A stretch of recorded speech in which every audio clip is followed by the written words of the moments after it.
Hello everyone, Loremaster Sotek here, and hot damn, it's that time of year. We've got the Warhammer Skulls event coming out for the 1st to the 8th of June. That is so many days. That is so many days. But that means we are going to be checking out a lot of upcoming content for the Warhammer world. Most notably around video games. So this event started last year. That was the first ever Warhammer Skulls event. This event is what's replacing the, oh my gosh, I think it was the, I forget what it used to be called. Was it Skulls for the Skull Throne? I think is what it was like in the past, but now it's just Warhammer Skulls. And that was last year. And we got some cool announcements. If you remember, I believe we got the first ever reveal of Chaos Gate Demon Hunters. We also got the full trailer for the Silence and the Fury, which was the Oxiodal and Tarux DLC for Warhammer 2. But now it's back, and hopefully we're going to get to see a lot of really cool games that are Warhammer themed, which are my favorite kinds of video games. And I'm really excited to check these out. So I am going to be live streaming all of these, and hopefully we'll get to see some really cool stuff. We know for sure that they're going to be showing off something for Darktide. They have already said there's going to be update news for Total War Warhammer 3. There's also going to be stuff for Vermintide 2. They also said they're going to be showing off some new premieres for Space Marine 2 and of course Darktide, and there'll also be updates for stuff like Battle Sector. So I am super excited for this. I'm curious how much they have that they're going to be doing a full freaking week of reveals. That seems like a stretch unless they're just, I'm trying to figure out what on earth they're going to be showing off where they feel like they can do that many days. Or maybe it's only on the 1st is the reveals. Okay, that's what it is. That makes sense. Okay, so June 1st is the announcement showcase, and then the event lasts through the rest of the week. Okay, that makes sense. So there's probably going to be like lots of sales, a lot of free updates, all that kind of stuff, new content, even some random World of Tanks nonsense. So, okay. So on the 1st of June, it'll be 12 p.m. or noon my time, Central Standard Time, but you can see all of your different time zones here. They're going to be doing a whole bunch of video game reveals. So that's great. Okay, so it's not a whole week, it's just a day. That makes much more sense. I am super excited for this. Personally, I am really hoping that we're going to get the Sienna career reveal. They have been building up to it really hard, and we've had a ton of stuff about undead and vampires and necromancers. So I'm personally hoping they're going to be revealing Sienna. So Vermintide has been kind of interesting in that the game's been out for a good while, and we're on the 2nd game in the series. And as far as the timeline of the end times goes, they have barely moved. Basically, the Bretonnian Civil War has started, but like Nagash has not resurrected yet. And there's a major focus right now on Be'lakor and Sienna and the undead.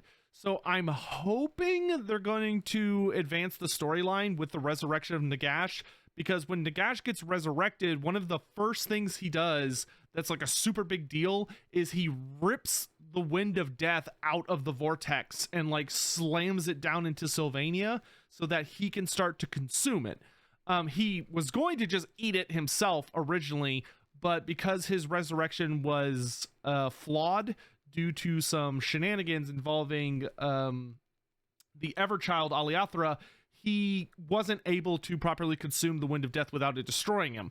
So he grounds it in Sylvania and launches his invasion of Nehekara to go purify his body.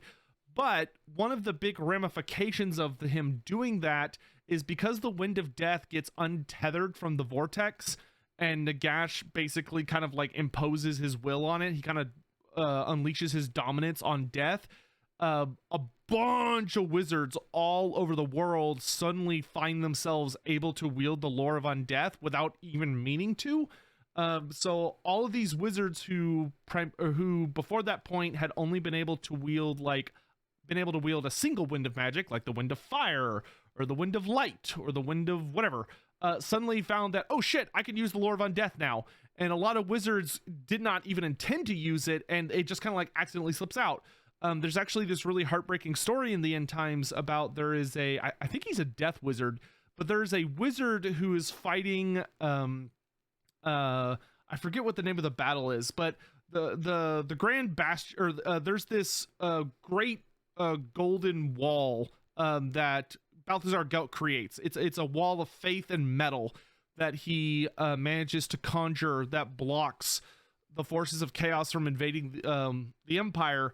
And there is a point where a part of it breaks open due to some shenanigans done by the Changeling, and a whole bunch of chaos forces invade through, and there's this huge fight to push them back.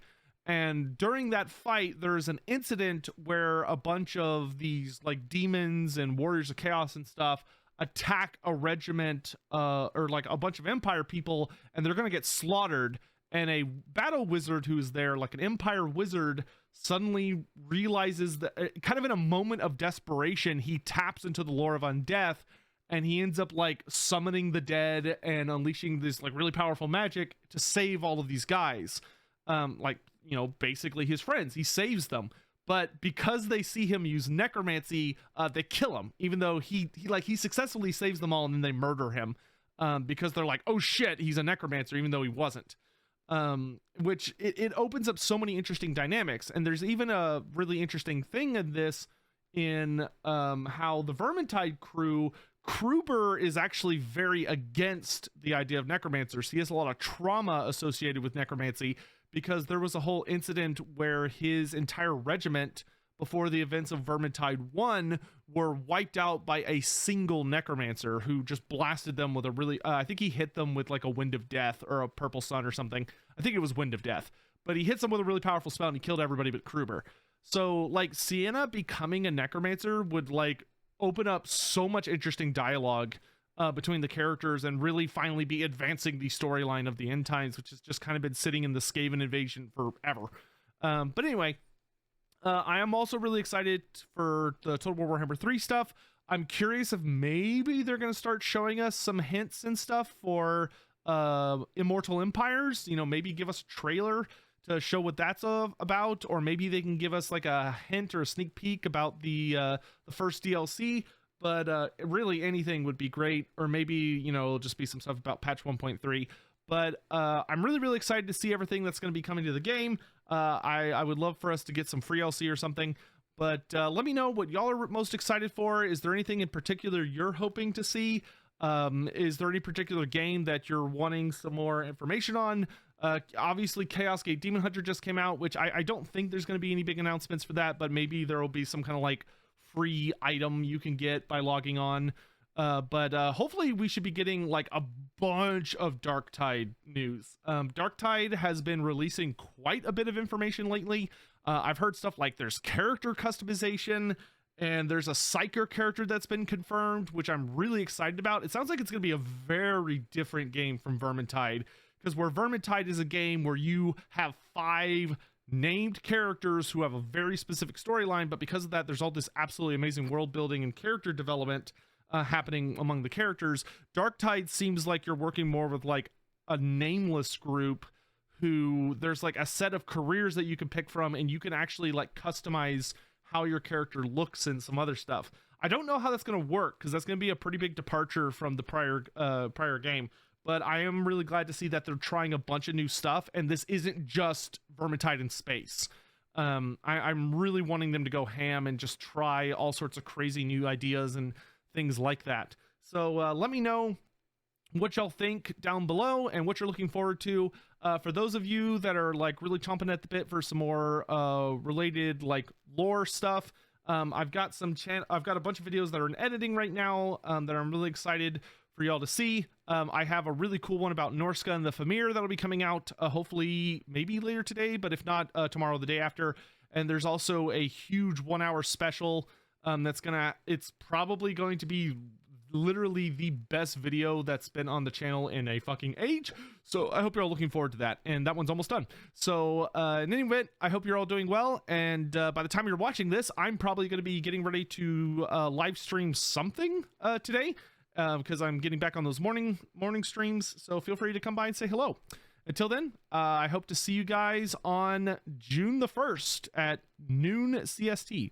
Thanks for watching, guys. Catch you next time. Bye-bye.